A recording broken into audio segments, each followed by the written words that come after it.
നമസ്കാരം. കഴിഞ്ഞ ക്ലാസ്സിൽ നവോത്ഥാന നായകൻ ശ്രീനാരായണ ഗുരുവിനെ കുറിച്ച് കുറച്ച് കാര്യങ്ങൾ നമ്മൾ ചർച്ച ചെയ്തിട്ടുണ്ടായിരുന്നു.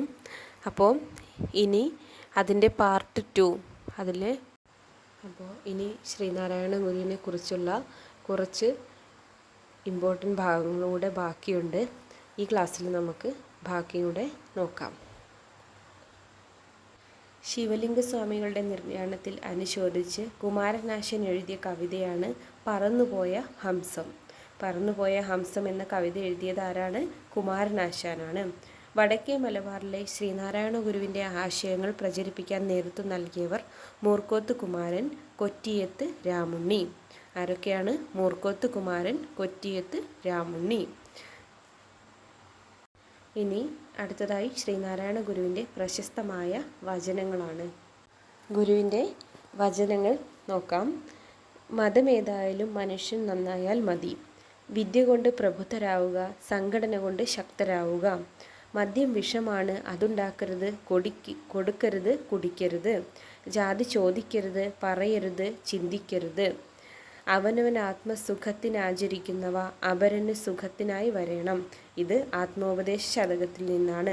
ഒരു ജാതി ഒരു ദൈവം, ഒരു ദൈവം മനുഷ്യന്. ജാതി മീമാംസ എന്ന കൃതിയിൽ നിന്നാണ് ഈ വാചകം. പ്രശസ്തമായ വാചകങ്ങൾ ഒന്നുകൂടെ നോക്കാം. മതമേതായാലും മനുഷ്യൻ നന്നായാൽ മതി. വിദ്യ കൊണ്ട് പ്രബുദ്ധരാവുക, സംഘടന കൊണ്ട് ശക്തരാവുക.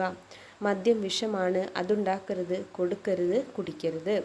ജാതി ചോദിക്കരുത്, പറയരുത്, ചിന്തിക്കരുത്. അവനവൻ ആത്മസുഖത്തിനാചരിക്കുന്നവ അപരന് സുഖത്തിനായി വരേണം. ഇത് ആത്മോപദേശ ശതകത്തിൽ നിന്ന് എടുത്തതാണ്. ഒരു ജാതി ഒരു ദൈവം, ഒരു ദൈവം മനുഷ്യന്. ഇത് ജാതി മീമാംസ എന്ന കൃതിയിൽ നിന്ന് എടുത്തതാണ്. അടുത്തത് ഒരു ബോക്സിൽ തന്നിരിക്കുന്നത് നോക്കാം. ജാതിഭേദം മതദ്വേഷം ഏതുമില്ലാതെ സർവരും സ്വതരത്വേന വാഴുന്ന മാതൃകാ സ്ഥാനമാണിത്. ഗുരുദേവൻ്റെ ഈ വാക്കുകൾ അരുവിപ്പുറം ക്ഷേത്ര കവാടത്തിൽ ആലേഖനം ചെയ്തിരിക്കുന്നു.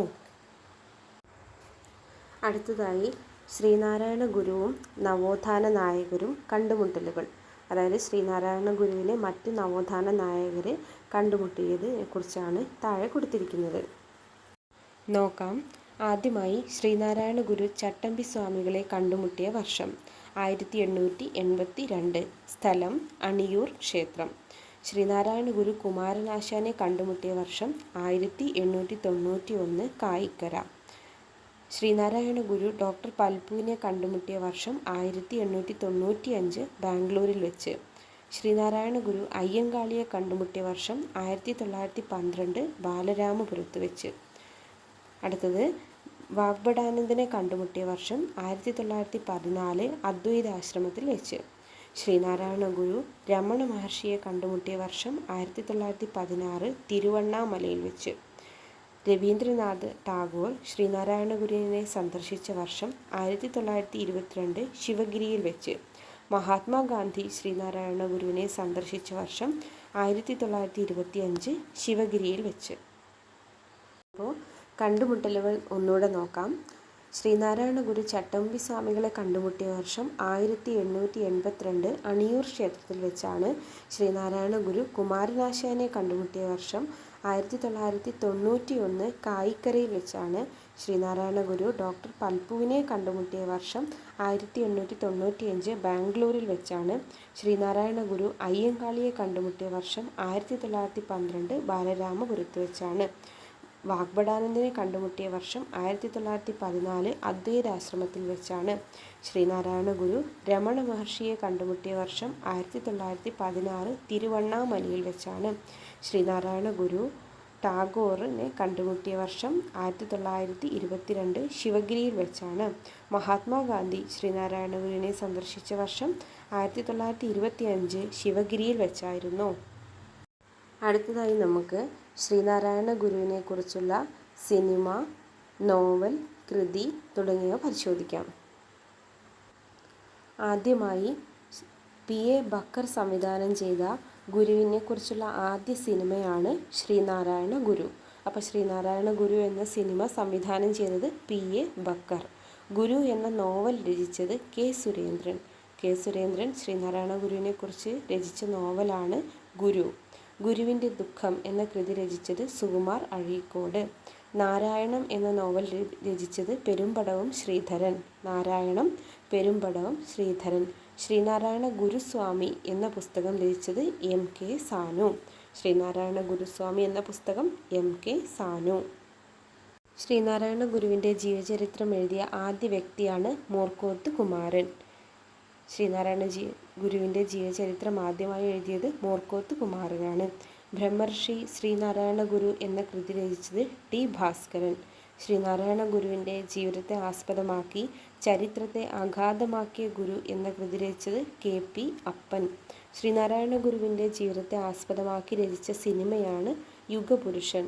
യുഗപുരുഷൻ എന്ന സിനിമ സംവിധാനം ചെയ്തത് R. സുകുമാരനാണ്.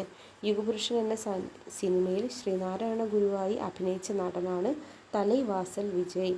23 ഭാഷകളിലേക്ക് കേന്ദ്ര സാഹിത്യ അക്കാദമി വിവർത്തനം ചെയ്യുന്ന കൃതിയാണ് ബ്രഹ്മർഷി ശ്രീനാരായണ ഗുരു. ഒന്നുകൂടെ നോക്കാം.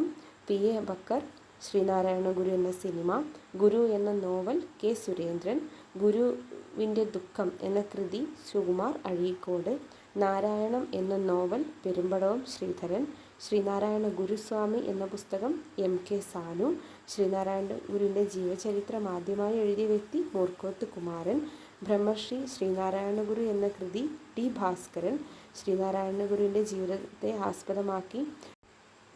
ആസ്പദമാക്കി ചരിത്രത്തെ അഗാധമാക്കിയ ഗുരു എന്ന കൃതി K.P. അപ്പൻ. ശ്രീനാരായണ ഗുരുവിൻ്റെ ആസ്പദമാക്കി നിർമ്മിച്ച cinema Yugapurushan. സംവിധായകനാരാണ് R. Sukumaran.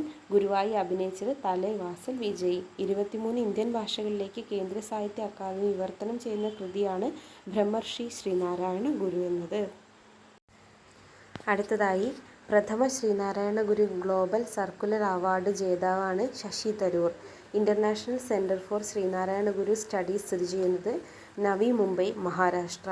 Sreenarayana Guru trophy വള്ളംകളി നടക്കുന്നത് കന്നേറ്റിക്കായൽ, കരുനാഗപ്പള്ളി. ശ്രീനാരായണ ജയന്തി ബോട്ട് റേസ് നടക്കുന്ന സ്ഥലമാണ് കുമരകം. ശ്രീനാരായണ ഗുരുവിൻ്റെ ഏറ്റവും ഉയരം കൂടിയ പ്രതിമ സ്ഥിതി ചെയ്യുന്നത് കൈതമുക്ക്, തിരുവനന്തപുരം. കേരളത്തിലെ ആദ്യത്തെ ഓപ്പൺ സർവകലാശാലയായ ശ്രീനാരായണ ഗുരു ഓപ്പൺ സർവകലാശാല സ്ഥിതി ചെയ്യുന്നത് കൊല്ലം. അടുത്തത് ഗുരുവിനെക്കുറിച്ചുള്ള കുറച്ച് വചനങ്ങളാണ്. ഭാരതത്തിൽ ഇന്ന് ജീവിച്ചിരിക്കുന്ന പരമഹംസന്മാരിൽ സ്വാമിയെപ്പോലെ പരിശുദ്ധാത്മാവായി മറ്റൊരാളുമില്ല പറഞ്ഞത് ടാഗോറാണ്. ഞാൻ ദൈവത്തിനെ മനുഷ്യരൂപത്തിൽ കണ്ടു. അത് കേരളത്തിൻ്റെ തെക്കേ അറ്റത്ത് വാണരുളും ശ്രീനാരായണ ഗുരുവല്ലാതെ മറ്റാരുമല്ല പറഞ്ഞത് C.F. ആൻഡ്രൂസ് ആണ്. ശ്രീനാരായണ ഗുരുവിനെ ഒരു മൂന്നാംകിട ദൈവം എന്നതിലുപരി ഒരു ഒന്നാംകിട മനുഷ്യനായി കാണണം എന്ന് പറഞ്ഞത് അയ്യങ്കാളിയാണ്. ഒന്നുകൂടെ നോക്കാം. ഭാരതത്തിൽ ഇന്ന് ജീവിച്ചിരിക്കുന്ന പരമഹംസന്മാരിൽ സ്വാമിയെപ്പോലെ പരിശുദ്ധാത്മാവായി മറ്റൊരാളുമില്ല എന്ന് പറഞ്ഞ് ടാഗോറാണ്. ഞാൻ ദൈവത്തെ മനുഷ്യരൂപത്തിൽ കണ്ടു. അത് കേരളത്തിലെ തെക്കേ അറ്റത്ത് വാണരുളും ശ്രീനാരായണ ഗുരുവല്ലാതെ മറ്റാരുമല്ല ഇങ്ങനെ പറഞ്ഞത് C.F. ആൻഡ്രൂസ് ആണ്. ശ്രീനാരായണ ഗുരുവിനെ ഒരു മൂന്നാംകിട ദൈവം എന്നതിലുപരി ഒരു ഒന്നാംകിട മനുഷ്യനായി കാണണം എന്ന് പറഞ്ഞത് അയ്യങ്കാളിയാണ്.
അടുത്തൊരു ബോക്സ് നോക്കാം. ശ്രീനാരായണ ഗുരുവിൻ്റെ ആത്മീയ പിൻഗാമിയാണ് ശ്രീ ബോധാനന്ദ സ്വാമികൾ. ബോധാനന്ദ സ്വാമിയുടെ യഥാർത്ഥ നാമമാണ് വേലായുധൻ. ശ്രീനാരായണ ഗുരുവിൻ്റെ ശിഷ്യനായ വിദേശിയാണ് ഏണസ്റ്റ് ക്ലാർക്ക്. ശ്രീനാരായണ ഗുരുവിൻ്റെ അവസാന ശിഷ്യനാണ് ആനന്ദ തീർത്ഥൻ അല്ലെങ്കിൽ ആനന്ദ ശ്രേണായി. 1923 നീലഗിരിയിൽ ശ്രീനാരായണ ഗുരുകുലം സ്ഥാപിച്ചത് നടരാജ ഗുരു. ഇദ്ദേഹം ഡോക്ടർ പൽപുവിൻ്റെ രണ്ടാമത്തെ മകനാണ്. അടുത്തതായി ശ്രീനാരായണ ഗുരുവിനെ കുറിച്ചുള്ള ഇമ്പോർട്ടൻ്റ് വർഷങ്ങളാണ് കൊടുത്തിരിക്കുന്നത്. നോക്കാം. 1881 5 സ്കൂൾ സ്ഥാപിച്ചു. 1887 അരിയുപ്പുറത്ത് സ്ഥിരതാമസം ആരംഭിച്ചു. 1888 അരിയുപ്പുറം പ്രതിഷ്ഠ. 1898 അരിയുപ്പുറം ക്ഷേത്രയോഗം അല്ലെങ്കിൽ വാവൂട്ട് യോഗം രൂപീകരിച്ചു. 1901 തിരുവിതാംകൂർ സർക്കാർ സാമൂഹ്യ പരിഷ്കർത്താവായും മത ആചാര്യനായും പ്രഖ്യാപിച്ചു. 1904 ശിവഗിരി മഠം സ്ഥാപിച്ചു. കോടതി വ്യവഹാരങ്ങളിൽ നേരിട്ട് ഹാജരാവുന്നതിൽ നിന്ന് ഇളവ് ലഭിച്ചു. 1908 തലശ്ശേരി ജഗന്നാഥ പ്രതിഷ്ഠ. 1910 കോഴിക്കോട് മംഗലാപുരം എന്നിവിടങ്ങളിലെ ക്ഷേത്രപ്രതിഷ്ഠ. 1911 നാഷണൽ സെയിന്റ് ആയി പ്രഖ്യാപിച്ചു. 1912 ശിവഗിരി ശാരദാ പ്രതിഷ്ഠ. 1913 ആലുവയിൽ അദ്വൈതാശ്രമം സ്ഥാപിച്ചു. 1915 പുലേ വിദ്യാർത്ഥികൾക്കായി മിശ്രഭോജനം നടത്തി. 1916 ആലുവയിൽ സംസ്കൃത സ്കൂൾ സ്ഥാപിച്ചു. ചെന്നൈയിൽ കാഞ്ചീപുരത്ത് ശ്രീനാരായണ സേവാശ്രമം സ്ഥാപിച്ചു. 1920 തൃശ്ശൂർ കാരമുക്കിൽ നിലവിളക്ക് പ്രതിഷ്ഠ. 1924 ആലുവയിൽ സർവമത സമ്മേളനം. മുദ്രാവാക്യമായിരുന്നു വാദിക്കാനും ജയിക്കാനുമല്ല, അറിയാനും അറിയിക്കാനുമാണ്. 1927 കണ്ണാടി പ്രതിഷ്ഠ. പള്ളുരുത്തി SNDP യോഗം ഗുരു അവസാനമായി പങ്കെടുത്ത പൊതുയോഗം. ഇതും 1927 1928 ശ്രീനാരായണ ധർമ്മസംഘം ട്രസ്റ്റ് ജനുവരി 9. അപ്പോൾ ഇത്രയുമാണ് ശ്രീനാരായണ ഗുരുവിനെ കുറിച്ചുള്ള ഇമ്പോർട്ടൻ്റ് ആയിട്ടുള്ള കാര്യങ്ങൾ. നന്നായിട്ട് പഠിക്കുക. Okay, thank you.